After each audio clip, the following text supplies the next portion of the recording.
Bonjour à tous, Paul Midi, député de l'Essonne. Vous voyez devant la boutique de l'Assemblée nationale où je viens de me racheter un exemplaire de la Constitution de la Ve République. Et c'est l'occasion pour moi de vous parler du 49.3 qui a été enclenché par le gouvernement hier soir sur le projet de loi de finances 2023. Qu'est-ce que c'est que le 49.3?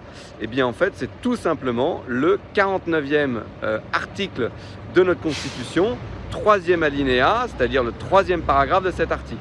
Et en fait, c'est un outil qui est donné au gouvernement quand un texte de loi n'avance pas au Parlement pour le faire valider sans vote des députés.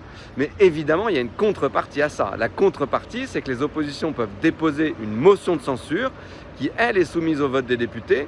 Et si les députés votent pour, cela fait tomber le gouvernement. Donc le gouvernement engage sa responsabilité. C'est la décision qu'a prise Elisabeth Borne hier soir et elle a eu raison, c'était le bon moment, le bon équilibre pour le faire. Pourquoi? Ça faisait 10 jours qu'on était en train de discuter de cette partie recette du projet de loi de finances.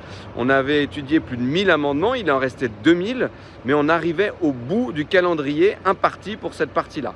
Et donc il fallait qu'on avance. On a d'ailleurs continué à travailler ce matin sur le projet de loi de finances de la sécurité sociale et on reprendra les débats sur le PLF, sur la partie des dépenses, la deuxième partie, à partir de jeudi prochain. Voilà, donc on continuera les débats, mais ça nous a permis d'avancer. C'était une bonne décision. Voilà, je vous souhaite à tous une très bonne journée et à très vite.